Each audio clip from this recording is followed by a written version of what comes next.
गुरुर्ब्रह्मा गुरुर्विष्णु गुरुर्देवो महेश्वरः।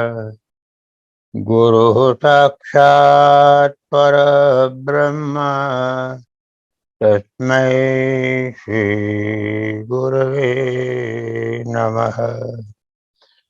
माधुर्यं वचने स्मितं च वदने दिव्यादया नेत्रयोः कर्तव्ये परमार्थ एव सततम् रात्रौ दिवाकेवलम्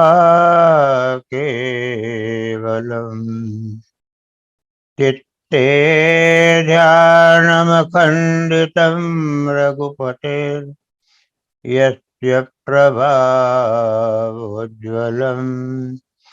तस्मै श्रीरणछोडदास गुरवे सदा वन्दनम्। नीलाम्बुदश्यामलकोमलाङ्गम् सीतासमारोपितवामभागम् पाणौ महासायकचारुचापम् नमामि रामं रघुवंशनाथम्।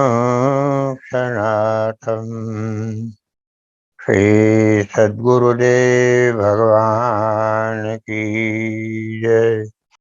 श्री रामचंद्र भगवान की जय। श्री सद्गुरुदेव की सन्निधि में पंचम भाग का पठन शुरू कर रहे हैं। आज का विषय सूर्य अपार्टमेंट का भूमि पूजन। सूर्य अपार्टमेंट के विषय में दो शब्द कह दूं। बंबई में भोला भाई देसाई रोड पर एक प्लॉट खाली पड़ा था,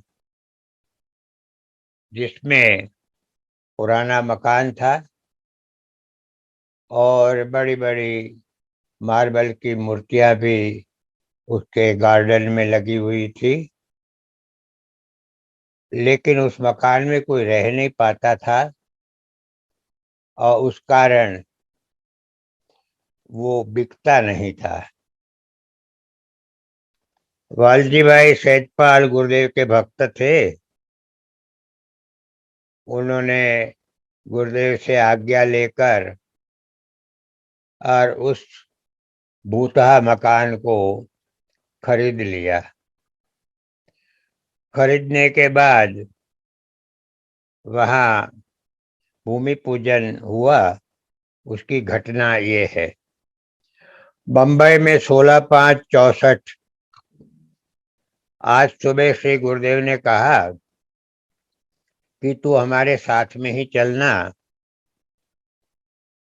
कुमुद बहन से कहा, कल शाम को ट्रेन से अहमदाबाद जाएंगे, वहां से मोटर से जोधपुर, फिर पुष्कर पहुंचेंगे। समझ पूर्वक सहन करके रहना। रास्ते में साथ वाले खाना देवे तो खा लेना, नहीं देवे तो बाजार से खा लेना। तेरे पास सामान तो कुछ है नहीं। एक जोड़ कपड़े तो है, पर्याप्त है। गर्मी के तो दिन है और पुष्कर तो माँ का घर है। 2 दिन के लिए बर्तन स्टव आदि बबी बहन से लेना नहीं। तूने भोजन पाया कि नहीं, कोई असुविधा तो नहीं है, इत्यादि कुछ भी नहीं पूछूंगा। परंतु विश्वास रखना कि मेरी दृष्टि से बाहर कोई बात नहीं है। श्री वालजी भाई सैयदपाल की प्रार्थना से शाम को वार्डन रोड पर सूर्य अपार्टमेंट के भूमि पूजन में श्री गुरुदेव पधारे। इस भूमि पर एक मकान था। यहाँ पहुंचने पर श्री गुरुदेव ने कहा, यहीं पर इस घर के मालिक की मृत्यु हुई है। उसकी आत्मा को शांति मिली नहीं है, यहाँ पर भटक रही है। भगवान उन पर कृपा करें। दूसरे दिन सुबह पूजन कार्य के पश्चात घर में रखा हुआ एक पुतला तेज आवाज के साथ फट गया अपने आप। श्री गुरुदेव ने कहा, चलो अच्छा हुआ, मृतात्मा को आज मोक्ष मिल गया। उस प्लॉट को खरीदने पर वहां वालजी भाई ने अमलानी भाई को रहने के लिए रखा था, देखभाल के लिए। अमलानी भाई ने कहा कि मैं इस घर में 1.5 महीना से रहता हूँ। रोज रात्रि को मुझे अशांति रहती थी, नींद भी नहीं आती थी। गुरुदेव ने कहा, अमलानी भाई, एक तुम ही हो जो यहाँ पर 45 दिन तक ठहर गए, और किसी की मजाल नहीं थी। इसी तरह गुरुदेव ने अपने जीवन में कई अतृप्त मृतात्माओं को शांति दी थी। ऐसी कई घटनाएं हैं, और समय समय पर इस पुस्तक में भी शायद आती रहेगी, तब उसको हम जानेंगे। 17/5/64 को श्री गुरुदेव आज रात्रि को ट्रेन से अहमदाबाद के लिए पधारे। साथ में हम 3, मैं, दमयंती बहन और दया बहन थी। एक भाई थे, अहमदाबाद से जोधपुर जाएंगे। अहमदाबाद 18/5/64 सुबह अहमदाबाद स्टेशन पर दामोदर भाई गणात्रा, प्रभु भाई जीवराजानी आदि भक्त मंडल ने पुष्पहार से श्री गुरुदेव का स्वागत किया। श्री दामोदर भाई के घर पर श्री गुरुदेव विराजे। दोपहर में मोटर से जोधपुर के लिए श्री गुरुदेव, हम तीनों बहन और सुरेश के साथ पधारे। 19/5/64 को जोधपुर पधारे। वहां से भागीरथ भाई, पूनमचंद कासट, मुलजी भाई कामदार, मसराल दास भाई, न्याल भाई और जोधपुर के कल्याण मल जी के समस्त परिवार भक्त मंडली प्रतीक्षा करती थी। वहां से श्री कासट कुटुंब की बारात में ब्यावर पधारे और 21/5/64 को पुष्कर पधारे। जोधपुर जाते रास्ते में 18/5/64 श्री गुरुदेव बताते रहे, यह सब करोड़ पत्थर की पहाड़ियां हैं। अरवल्ली की पहाड़ियों में जोधपुर बसा हुआ है। खनिज पत्थरों की अमाप संपत्ति यहाँ की भूमि में है। न मालूम इसकी ओर ध्यान दिया जाता है या नहीं। ये करोड़ पत्थर बहुत ही मात्रा में देखा जाता है। इस पत्थरों में 30% लोहा होता है। श्री गुरुदेव ने करोड़ पत्थर का नमूना बताते हुए कहा कि अंग्रेजी में इसको एमरी स्टोन कहते हैं। यह शीशे को भी काट देता है। इस पत्थर के चूर्ण को सीमेंट में मिलाकर गोल गोल आकार के करुंड के सराण बना लेते हैं, जिन पर औजार तेज किए जाते हैं। प्रकृति की संपत्ति तो देखो, हम जानते नहीं हैं, पहचानते नहीं हैं। इसलिए कहते हैं कि यह प्रदेश सूखा, पथरीला और उज्जड़ है। अब करोड़ पत्थर की नीचे की तह में तांबड़ा पत्थर मिलेगा ही। उसी को रक्तमणि कहते हैं, शायद उसी को ही गार्नेट कहते हैं। रक्तमणि की खरल दवाइयां बनाने पर घिसती नहीं है। रक्तमणि के नीचे नर्म पद्मराग मणि की तह मिलती है। इसके नगीने आभूषणों में जुड़े जाते हैं। मैंने रसायनों के बहुत प्रयोग किए हैं, गुरुदेव बता रहे हैं, और बहुत जानने को मिला है। सुवर्ण तक बना डाला था, अब भी चाहूं तब सुवर्ण बना सकता हूं, पूरी विधि बराबर कर सकता हूं, सिखा सकता हूं, लेकिन इससे कल्याण नहीं। गुरुदेव के एक भक्त जो सन्यासी थे और गंगोत्री की यात्रा में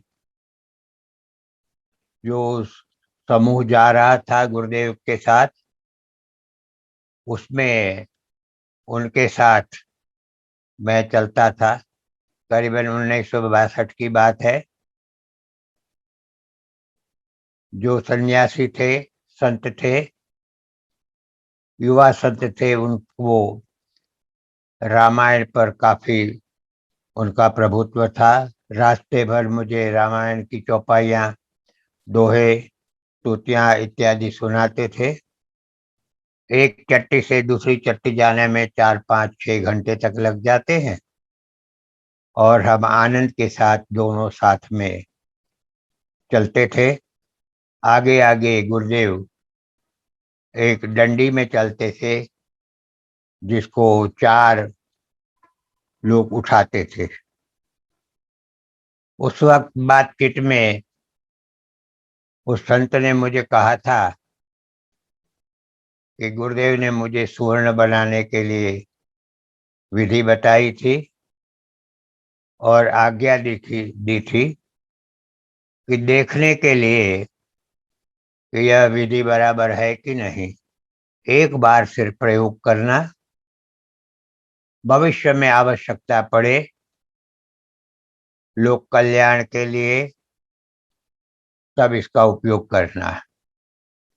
उन्होंने कहा था कि मैंने सुवर्ण बनाया था, आधा तांबा और आधा सोना बना था।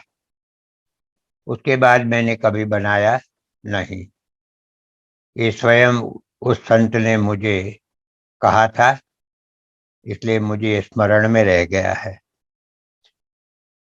गुरुदेव ने रसायन शास्त्र पर एक पुस्तक भी लिखी थी, और उन्होंने उसे, उस जमाने में प्लास्टिक वगैरह तो थे नहीं, तो टाट और डामर और फिर टाट और फिर डामर, ऐसे उसके ऊपर उसे वाटर प्रूफिंग करके, और कहीं किसी जगह गाड़ के रखी है। अभी तक वो अप्राप्य है। जब गुरुदेव की इच्छा होगी, समय होगा, तब वो प्रकट हो सकती है। उस पे रसायन शास्त्र के अद्भुत अद्भुत प्रयोग गुरुदेव ने जो किए थे वो लिखे हुए हैं। देखो, यह फायर प्रूफ पत्थरों की तह की तह है। उसको कूटने से नरम हो जाते हैं, रेशे निकलते हैं। शायद ये अभ्रक के बारे में, माइका के बारे में गुरुदेव बता रहे हैं। मुलायम रेशम जैसे रेशे निकलते हैं, उसमें से फायर प्रूफ कपड़े तैयार हो सकते हैं। आग की भट्टियों में भी इसके स्पेयर पार्ट्स रखे जा सकते हैं। ऐसे पत्थरों की नसों में जवाहर मोहरा का पत्थर मिलता है। ये जहर मोहरा जो बोलचाल की भाषा में कहा जाता है। आयुर्वेद ने इसको मूल्यवान औषधि मानी है। वैसी दूसरी औषधि है संगे जराहत के पत्थर।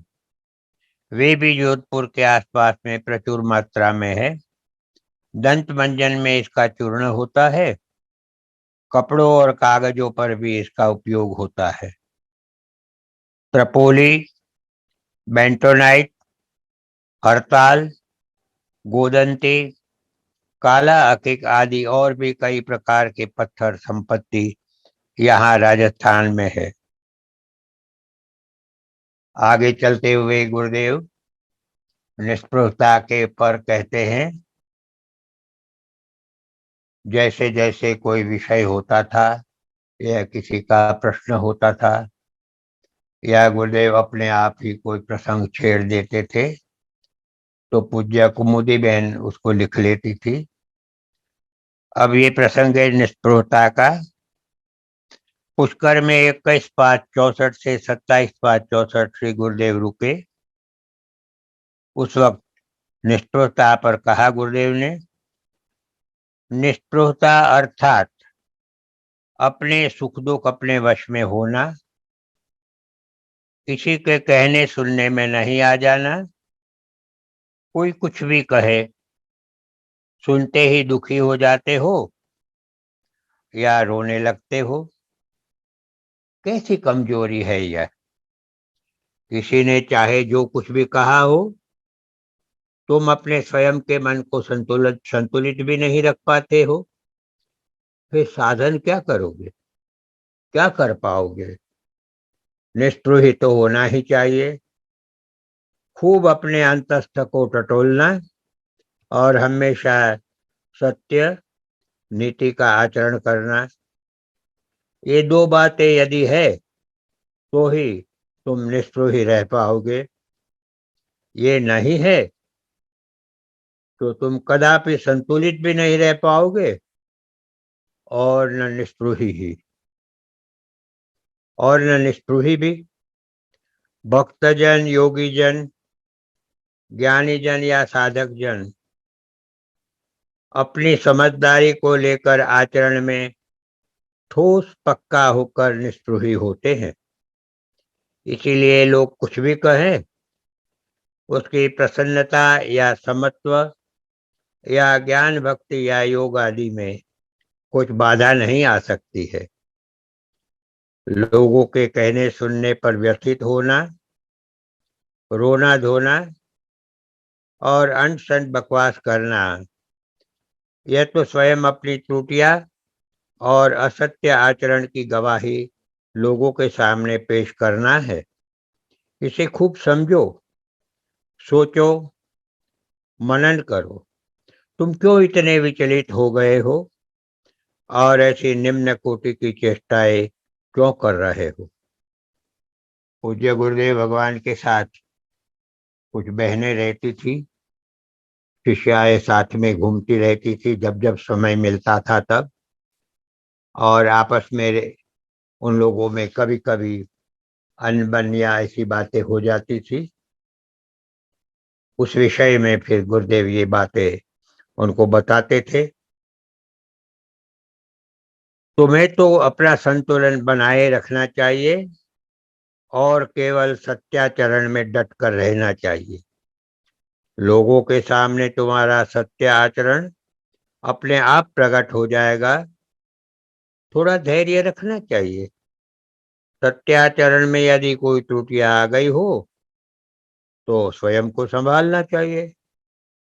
बस ये दो बातें ही तुमसे अपेक्षित है। आगे गुरुदेव बताते हैं कि जब तक भूतकाल के कीचड़ में डूबे रहोगे तब तक कोई समस्या का हल नहीं हो सकेगा। ये पृष्ठ 281 पर का वांचन हो रहा है। जब तक भूतकाल के कीचड़ में डूबे हुए रहोगे तब तक कोई समस्या का हल नहीं हो सकेगा और तब तक तुम लोगों को दूसरा कोई मार्गदर्शन जचेगा नहीं। तो पहले तो निश्चय करें कि भूतकाल की गई बीती बातों का अग्नि संस्कार कर डाले, यानी उन्हें भस्मीभूत कर डाले। तभी भूतकाल रूपी जंजीर में बंधे हुए तुम लोगों को वर्तमान काल रूपी जमीन दिखने में आएगी और उस पर तुम लोग पैर रखोगे। तभी भविष्य काल का उत्साह व आनंद भरे भविष्य काल का निर्माण तुम लोग अपने मन में कर पाओगे। भूतकाल की जंजीरों में जकड़े हुए पैर वर्तमान की धरती पर खड़े नहीं हो पाते हैं और तब तक भविष्य की आशा उत्साह नहीं उठते। सब भूल जाओ और नया जीवन शुरू कर दो। अच्छे शुभ विचार, कर्तव्य पालन की ठोस प्रतिज्ञा और शुभ वासनाओं से हमेशा प्रेम पूर्ण रहकर नए जीवन को आचरित करो, अर्थात परिवर्तन कर दो। और इस तरह सत्य, नीति, कर्तव्य पालन और शुद्ध व्यवहार से परम सत्य के अर्थात ईश्वर की ओर आगे बढ़ो। पाप का परिणाम दुख, दुख से दुखी होकर दुख को चौगुना करते हैं। करना तो यह चाहिए कि पाप कर्म छोड़कर व्यवहार शुद्धि की जाए। वैतरणी का अर्थ गुरुदेव बताते हैं कि वैतरणी यानी प्रत्याहार।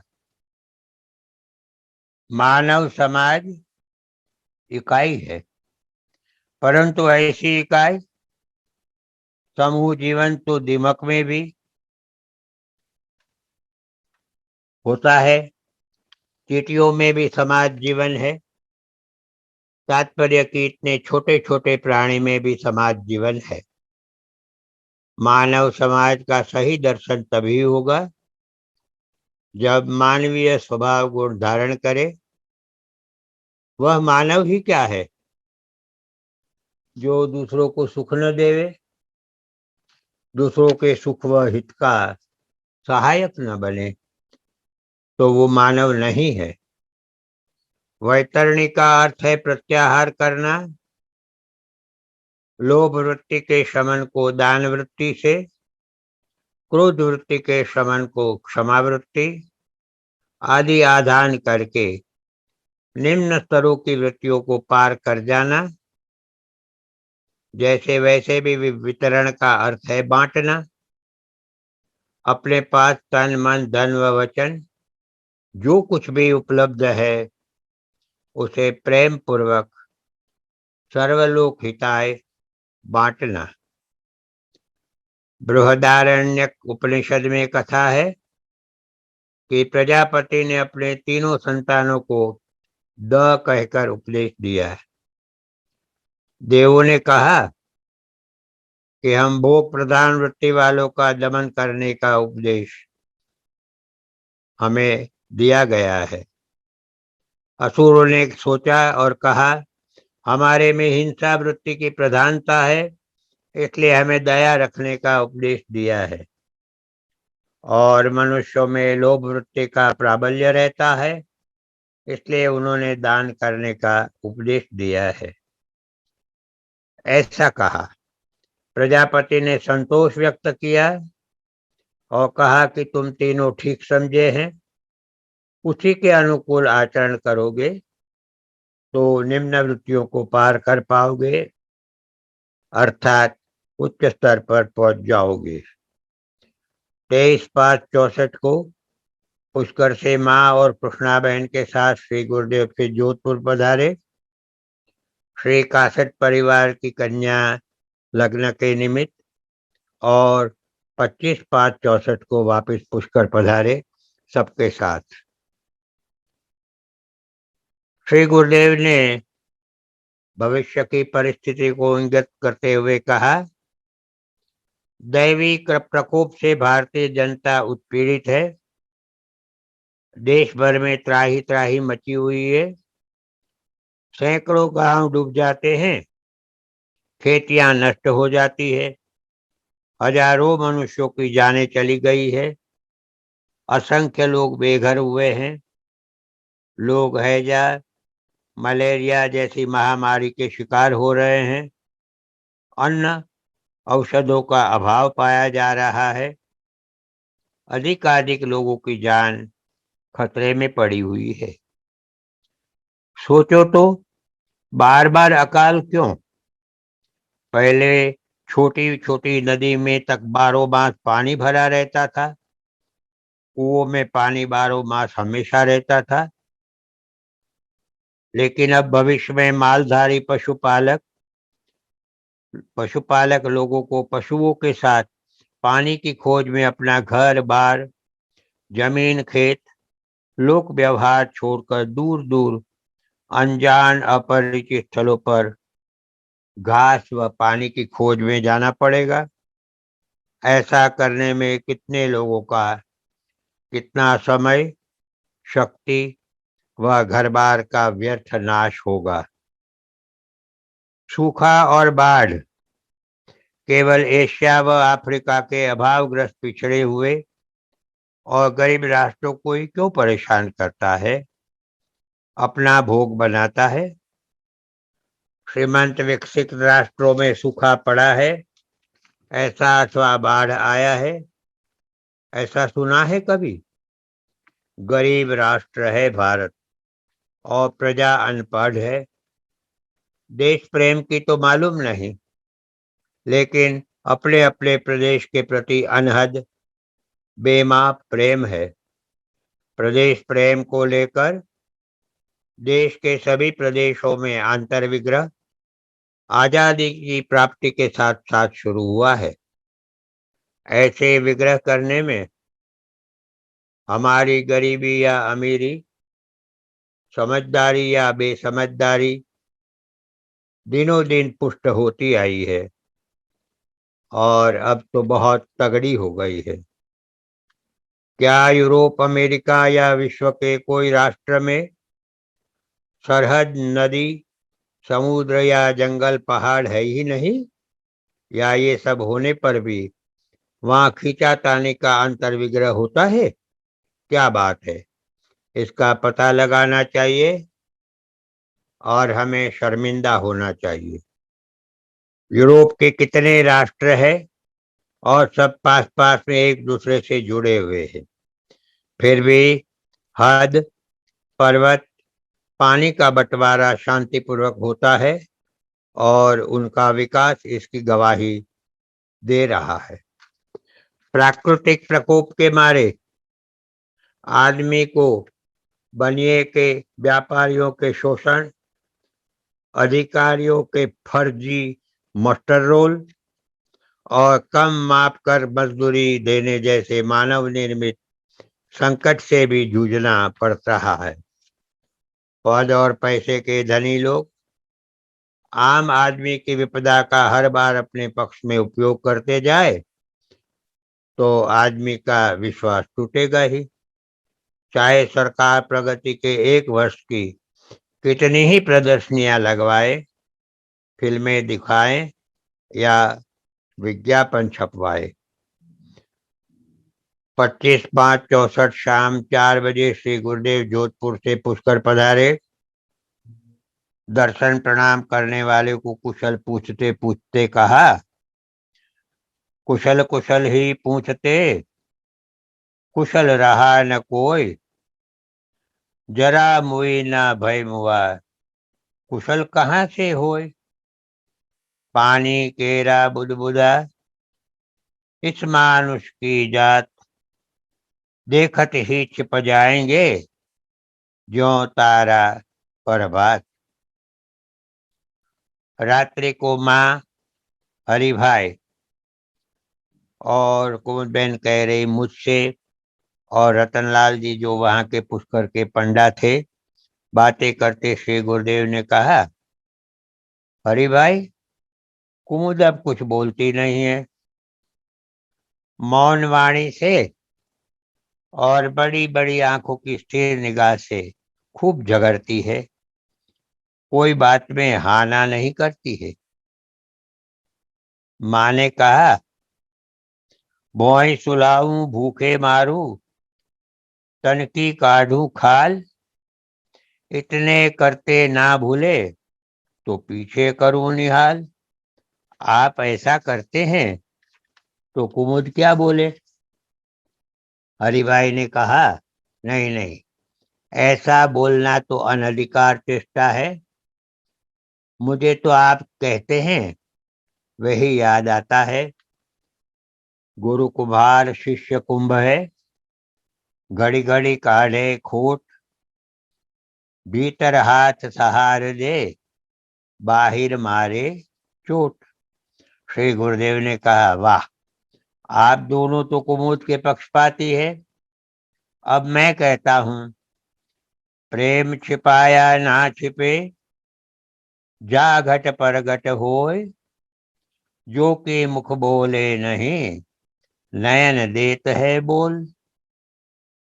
कुमुद, अब तू बोल, कुछ सुना दे। मैंने कहा, गुरु तो ऐसा कीजिए, जैसा पूनम चंद, तेज करे और तपे नहीं, विकसे कुमुद सानंद। श्री गुरुदेव ने कहा, देखा माँ, हरिभाई सुना न, कैसे मौके की बानी कह दी। हम चारों का छोटा सा परिवार कितना निर्दोष व पवित्र आनंद कर रहा है। सच कह दूं, बहुत बार मन में ऐसा आ जाता है कि हम चारों कहीं दूर दूर अपरिचित में चले जाए, बड़ा आनंद हो जाएगा। 5-10 मिनट के मौन के पश्चात गुरुदेव बोले कि ना बाबा, वह दिन कहाँ कि मियाँ के पाँव में जूती। बस जो चल रहा है वही बराबर है। क्यों हरि भाई? हरि भाई ने कहा, जी हाँ, बराबर है। गुरुदेव ने कहा, हरि भाई ने बराबर कह दिया तो अब करो लाइट बंद, सब बराबर है। अब सुबह मिलेंगे। कुमुद, अब क्या कहना, गुड नाइट कहूँ ना? लाइट बंद की गई। श्री गुरुदेव ने कहा, कुमुदी, बावरो रावरो नहीं भवानी, पद को सुनो, राग ध्यान में रख लो, फिर तुम मुझे सुनाना। हम सब को दो आनंद मिला, एक तो श्री चरणों की सेवा और दूसरा पद सुनने का। श्री गुरुदेव ने लिखा, सब वादन को वाद है, साम्यवाद को मूल, गरीब दुख मेटो बना, क्यों जग चाटो धूल। गरीब का कष्ट हरण करना, मिटाना सर्ववादों में मुख्यवाद है, और गरीब सेवा साम्यवाद का तो मूल ही है। इसलिए बनादास गुरुदेव का उपनाम जो गुरुदेव दोहों में कवित्व में रखते थे। इसलिए हे बनादास, गरीबों की सेवा न हो तो सब वाद धूल खाते जैसे है। आगे का विषय है जो कुमुदिनी बहन ने हेडिंग रखा है, उस पर नेहरू जी का निधन। 27/5/64 आज सुबह 6:30 बजे जवाहरलाल नेहरू जी का ब्रेन हेमरेज के कारण बेहोश हो जाने के बाद दोपहर 2 बजे निधन हुआ। राजस्थान में कई जगह भारी तेज हवा की तूफान आंधी चली थी। नेहरू जी के निधन के पश्चात श्री गुरुदेव से मैंने पूछा, अब उत्तराधिकारी कौन आएगा? श्री गुरुदेव ने कहा, रंग आएगा। रात्रि को जब मैं हरिभाई व माई रह गए, तब श्री गुरुदेव ने कह दिया, कमू, लाल बहादुर शास्त्री जी बड़ा प्रधान होंगे, 2 दिन पश्चात उनका नाम जाहिर हो जाएगा। यहाँ मुझे जो इसमें ये घटना नहीं लिखी है उसकी स्मृति हो गई है। मैं चाहूँगा आपके साथ उसी को मैं गुरुदेव की स्मृति में उसका आनंद ले। कानपुर के सूरज भाई को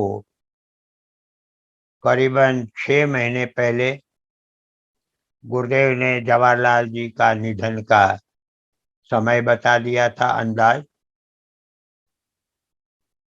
और सूरज भाई के मार्फत मनर भाई मेहता को हुआ ये मालूम, और मनर भाई मेहता ने मुझे ये बताया था। जवाहरलाल जी का निधन की बराबर तारीख तो एकदम मुझे नहीं याद रही है, शायद 27 मई थी। मैं नागपुर में ब्रुक बॉन्ड चाय कंपनी में सेल्समैन का नौकरी करता था और अक्सर मनहर भाई मुझे ब्रुक बॉन्ड की ऑफिस के एड्रेस से मुझे पत्र लिखते रहते थे। इंग्लैंड ज्यादातर लिखते थे और इंग्लैंड में इतनी बातें बारीक बारीक अक्षरों से भर देते, सारी घटनाएं, गुरुदेव ने क्या पहना है, कैसे बैठे हैं, कौन कौन आया है, क्या दर्शन कौन कर रहे हैं, ये सारी विगतें बहुत डिटेल में लिखते रहते थे। उस वक्त पोस्टल डिलीवरी बहुत ही अच्छी थी।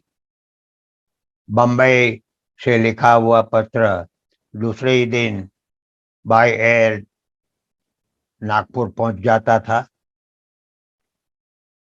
मेरे पास वो पत्र जीर्ण शीर्ण अवस्था में है, इंग्लैंड, जिसको मैंने जेरोक्स भी कराया है, लेकिन उतना साफ नहीं आया है, लेकिन पढ़ा जा सकता है। करीबन 15 मई को 14 मई को गुरुदेव वहां से मनहर भाई ने पत्र लिखा। अक्सर पोस्ट लेटरों में पोस्टल स्टैंप बराबर क्लियर नहीं होती है, लेकिन उसमें 14 मई जो है बहुत क्लियर लिखा हुआ था। वो पत्र मुझे 15 मई को नागपुर की पोस्ट ऑफिस का स्टैंप भी क्लियर है, उसमें साफ पढ़ा जा रहा है, वो मुझे मिला। मनहर भाई ने लिखा था कि आज गुरुदेव ने कहा प्रवचन में कि देखो 27 मई को न जाने क्या हो जाए। और उनमें मनहर भाई ने अपनी नोट लगाई थी कि तुम्हें याद होगा कि सूरज भाई को 6 महीने पहले नेहरू जी के स्वर्गवास को की तारीख बताई थी। तो अब थोड़े ही दिन बचे हैं, तो हम देखेंगे, करीबन 15 दिन बचे थे कि ये घटना घटती है, तो हमारा प्रेम, विश्वास, भावना, श्रद्धा सब गुरुदेव में और दृढ़ हो जाएंगे। मुझे वो शब्द बराबर नहीं याद आ रहे हैं जो गुरुदेव ने कहे थे।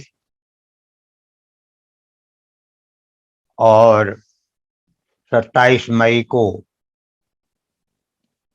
वो घटना घट गई कि नेहरू जी नहीं रहे। अक्सर मैं ऑफिस में अपने साथियों को गुरुदेव की बातें बताता था और मनहर भाई का पत्र आने पर ऑफिस के पते पे वो लोग भी जानते थे, तो मुझे मराठी में ही पूछते थे कि तेरे मित्र ने अब क्या लिखा है, गुरुदेव ने क्या कुछ कहा है। गुरुदेव के उपदेश, अच्छी बातें भी मैं उनको सुनाता था। और वो कुछ लोग मुझे भगत जी के नाम से पुकारते थे। काय भगत जी, तुझा मित्राने काय लिहिलेलं आहे आणि गुरुदेव ने काय बोलला। अब मैं उनको बताता था। अब वो उनको मानते भी नहीं थे कई बातों को। तो इस बार मैंने कहा देखो गुरुदेव ने कहा है कि हाँ, देखिए वो शब्द याद आ गया जो गुरुदेव ने कहा, 27 तारीख प्रधानमंत्री पद का आखिरी दिन, ये गुरुदेव ने मुंबई में बोला था। उस वक्त कोई ऐसा तगड़ा विपक्ष तो था ही नहीं कि जो नेहरू जी के अंगद की तरह मजबूत पांव को राजनीति में कोई हिला भी सके। और बड़े स्वास्थ्य बहुत अच्छा था, नियमित योगासन, शीर्षासन वगैरह करते ही थे। तो समझ में नहीं आता था, थोड़ा सा मन में कहीं शंका संदेह भी हो जाती थी, मुझे भी होती थी कि अब तो 27 मई पास में है और प्रधानमंत्री पद का आखिरी दिन, ऐसा कोई तगड़ा विपक्ष नहीं है जो उनको हटा सके। मृत्यु की बात तो सोची भी नहीं जा सकती थी। और 27 मई को दोपहर को जब वो समाचार रेडियो में ऑफिस वालों ने भी सुना, तब से उनका भाव बदल गया और मुझे बार बार कहते थे कि हरियाणी, तेरे गुरुदेव कब आएंगे, कब आएंगे, हमको दर्शन जरूर कराना। गुरुदेव साल में एक आध बार, दो बार, कुछ दो चार भक्त थे नागपुर में, तो गुरुदेव कोई न कोई बहाने से पधारते थे और हम पर कृपा करते थे। 27 मई को श्री जवाहरलाल जी नेहरू का स्वर्गवास हुआ, जो गुरुदेव ने 6 महीने पहले ही बता दिया था, और बाद में एकदम सही तारीख। संत लोग किसी के लिए अशुभ शब्द या अशुभ वाणी का उपयोग नहीं करते हैं, तो गुरुदेव ने चतुराई पूर्वक कहा था कि 27 मई प्रधानमंत्री पद का आखिरी दिन। और बाद में हमने आगे अभी देखा कि गुरुदेव को पूछा गया कि जब अब कौन प्रधानमंत्री बनेगा, तब कहा कि रंग आएगा, और शाम को फिर कहा कि लाल बहादुर शास्त्री जी जो है, अब लाल नाम था, उनके नाम में शब्द था लाल, तो रंग आएगा, ऐसा कह के उस पर इशारा किया था। संत की भाषा बड़ी गूढ़ और गहन होती है, ये तो उसकी कृपा होती है, तब वो समझ में आ जाती है। दूसरे दिन रेडियो अखबार से ज्ञात हुआ कि जवाहरलाल जी ने अपने वसीयत में लिखा है कि मैं बचपन से ही गंगा जी के विभिन्न स्वरूप का आह्लाद लेता रहा हूँ, और मुझे गंगा यमुना के प्रति हार्दिक प्रेम है। गंगा दर्शन से मुझे भारतीय प्रणाली का, संस्कृति, इतिहास तथा मेरे जन्मस्थल के विशाल क्षेत्र की स्मृतियां हमेशा होती रही है। गंगा जी ने भारतीय संस्कृति को प्रेरणा दी है, संवारा है, संभाला है, और भारत की प्रजा की प्रिय और पुण्य सलीला लोकमाता है। इसलिए मैं चाहता हूँ कि भारतीय संस्कृति की प्रतीक गंगा जी में इलाहाबाद में मेरे कुछ अस्थि फूल विसर्जन करना भारतीय संस्कृति को मेरी अंतिम श्रद्धांजलि रूप में। ये सुनकर श्री गुरुदेव ने कहा, नेहरू जी सच्चे देश प्रेमी, भारत प्रेमी है। इतने विचक्षण, बुद्धिमान, और फिर भी गंगा जी के प्रति स्नेह बंधन बना रहा, अपनी संस्कृति का गौरव बढ़ा गए कि मेरे अस्थि फूल गंगा जी में पधराना। और ऐसे देश प्रेमी जवाहरलाल जी की के जो वंशज है अभी, उनका जब हम जीवन और हालचाल बोलचाल देखते हैं, तो हमें बड़ा विचार आता है कि कहाँ जवाहरलाल जी और कहाँ इनके ये वंशज जो पैदा हुए हैं। 28/5/64 सुबह 3 बजे श्री गुरुदेव पुष्कर से जयपुर पधारे। साथ में मैं, यानी कि कुमुदिनी बहन, दमयंती बहन व कृष्णा बहन थे। 3 घंटा जयपुर में बिराजे। आगे रास्ते में ग्वालियर के पास शिवपुरी गांव के पास रात 9 बजे जीप का अकस्मात हुआ। सामने आ रही एक ट्रक ने जोर से टक्कर लगाई। श्री गुरुदेव को भारी चोट लगी, नाक से खून बह रहा था। सुरेश और नन्नू महाराज ड्राइवर को भी चोट लगी। श्री गुरुदेव ने उन दोनों को संभालने को कहा। शिवपुरी जाने वाली एक बस के ड्राइवर और कंडक्टर ने सबको हॉस्पिटल में ले जाने की सेवा की। भारी वेदना होते हुए भी श्री गुरुदेव बिना किसी दवा या इंजेक्शन थोड़ी ही देर में सो गए आराम से। समाचार मिलते ही इंदौर से जमुना दास भाई, गुना से रमनलाल जी आदि भक्तजन आ गए। अपनी डायरी मंगवाकर इसमें से एक पन्ना बताकर पढ़ने को कहा, जिस पर लिखा था 28 मई मेरे लिए खराब है। यहाँ से श्री गुरुदेव आराम के लिए इंदौर पधारे। अपने जीवन की घटना के विषय में भी गुरुदेव ने नोट करके रखा था। समस्त संस्कार के उत्पत्ति, पालन और विनाश के सर्जक श्री परमात्मा, उनको क्या हो सकता है, लेकिन क्यों कि मानव जन्म ग्रहण करके लोक कल्याण के लिए आए हैं, तो ऐसी कई कई विचित्र लीलाएं भक्तजनों के सुख के लिए, उनकी विपदा हटाने के लिए भी समर्थ गुरुदेव करते रहते हैं। और ऐसी और भी कई घटनाएं हैं। इंदौर में 4/6/64 ज्योति बहन व रमेश श्री गुरुदेव के दर्शन को आए। मोटर अकस्मात का सुनकर ज्योति बहन को चिंता हो गई थी। ज्योति बहन कुमुद बहन की छोटी बहन थी। श्री गुरुदेव ने कहा, तुम आ गई, इससे मुझे बहुत प्रसन्नता हुई है। बाबा को कहा कि तुम्हारी सगाई के बाद तुरंत में ही शादी का निश्चय करना। बाबा कुमुद बहन के छोटे भाई थे, जिनको बोलचाल में बाबा भाई कहा जाता था।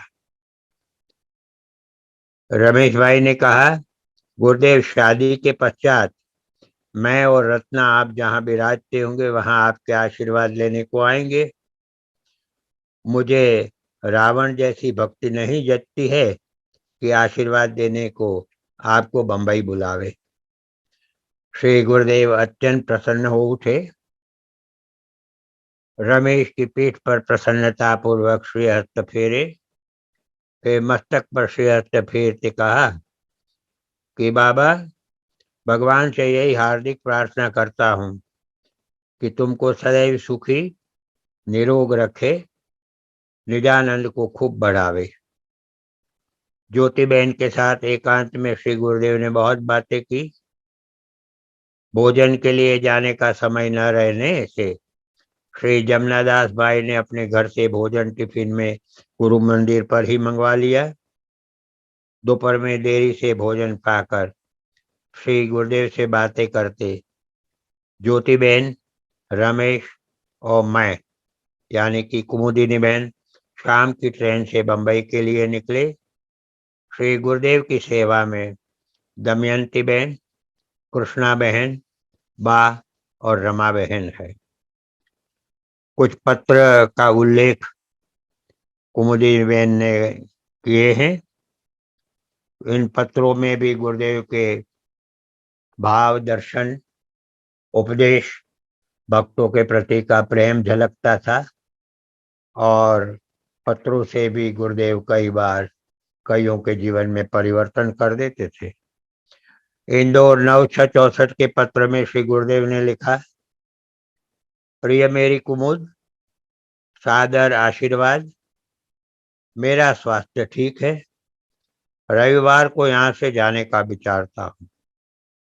तुमने तो पहुंचने की खबर तक नहीं दी। क्यों? भावना का जगत वास्तविक जगत से बहुत ही जुदा होता है कमू। इंदौर से 12/6/64 के पत्र में श्री गुरुदेव ने लिखा कि प्रिय हरि भाई, मैं विश्वास देता हूँ मेरा शरीर बिल्कुल निरोगी है, रहेगा भी।